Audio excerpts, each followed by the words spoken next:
ሰላም ቤተሰቦች እንዴት ናችሁ? ደህና ናችሁ? ነው ያለው።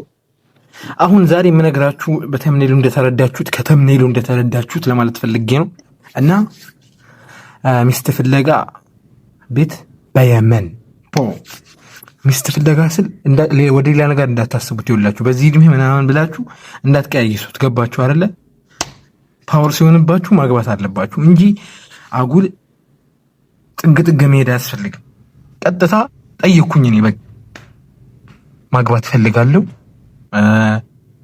ካለ ስጡኝ እኔ ያልኩት እኔ እና አሰማችኋለሁ። ደግሞ ቮይስም አለ የጠየቅኩትን ሰውዬ እዚህ የመን ላይ ብዙ ጊዜ የቆየ ሰው ነው።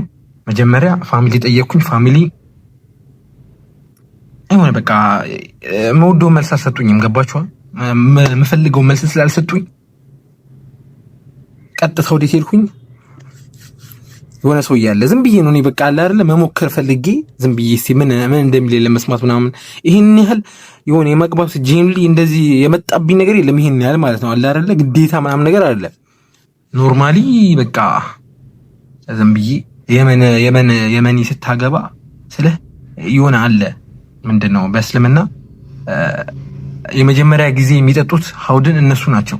ለዛ የሆነ ዘር ምናምን የሆነ ሞቲቬሽን አዳምጪ ነው የሆነ ሞቲቬሽን ቪዲዮ አየሁኝና እና ከዛ በኋላ ነው ዝም ብዬ እንደዚህ ነገር እንትን ያልኩት እና ተውት እሱን ግን አሰማችኋለሁ። አሁን እሱን ይሄን ያህል ገፍቼ ሄድበታለሁ ብዬ አላሰብኩም ነበር፣ ግን ሄድኩበት። መጨረሻ ላይ ሰውየው ያለኝን ብታዳምጡ አላርዝምባችሁ ታዳምጡታላችሁ። እናንተም ይውላችሁ ሁሉ ነገር ሞክሩ። ከመሞከር ነው የሚመጣው። ነገራቶችን ሞካክሩ። ዝም ብላችሁ ፌል አርጉ። ፌል በቃ ወላሂ ነው ፌል አርጉ። ዝም ብላችሁ ፌል አርጉ። ፌል ስታርጉ ትማራላችሁ። ስህተት መምህር ነው። እዚህ ምድር ላይ መሳሳት መምህር ነው ለሰው ልጅ መሳሳት ማለት ነው። ገባችሁ አይደለ? አንዳንድ ሰዎች እንደ ኃጢአት የሚቆጥሩት ነገር አለ። ግን አዎ አለኮ ስትሳሳት እንትን አለኮ የሆነ ቦታ የሚጎዳሃል ግን አብዛኛው ጊዜ ይጠቅምሃል ነው። እኔም የሆነ ሽማግሌ ሰውዬ እንደዛ ስላለኝ ነው ተሳሳት፣ በዚህ እድሜ ተሳሳት ስላለኝ ነው።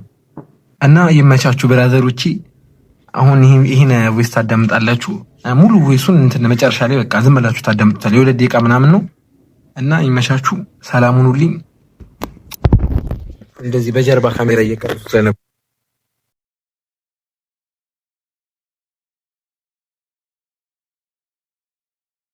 وعليكم السلام ورحمة الله وبركاته. حياك الله يا عبد الله معراج، حفظك الله ورعاك وسددك.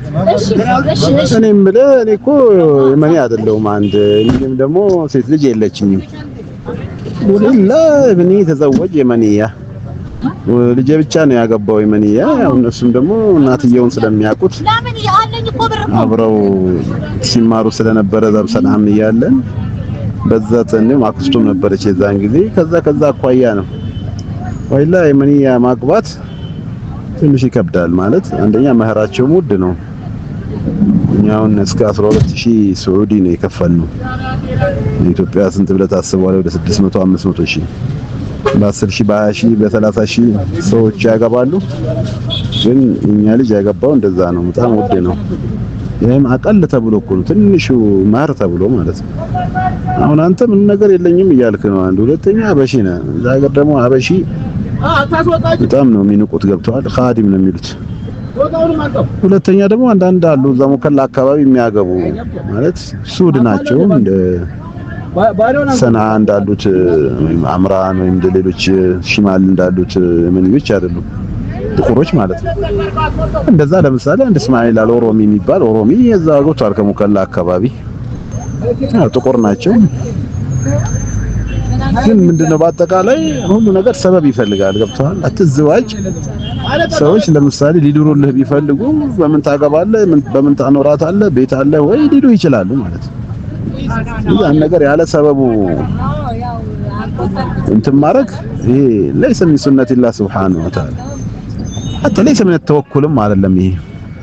ምክንያቱም ተወኩል ምንድነው اعتماد على الله وتفويض الأمور إليه مع الأخذ الأسباب المأذون بها شرعا. هي توكل تفويض ነገሮች ወደ አላህ ታስጠጋለህ በአላህ ትደገፋለህ ሰበቦችን በማየት ማለት ነው። ስለዚህ አንተ ትዳር ትፈልጋለህ ነገር ግን ይሄን በአላህ ላይ የቂን አለ ኢቲማድ አለ መወከል አለ ነገር ግን ሰበቡ አለ ወይ? ስለዚህ ሰበቡ መሟላት ግድ ይለዋል ማለት አይ ጠለበል ዒልም ሰበብ ነው ብትልም በቂ የሆነ ሰበብ ነው ሰዎች የሚፈልጉት እንደ አዳቸው ማለት ነው እንደየባህላቸው ልጃቸውን ዝም ብሎ ለማንም አይሰጡም።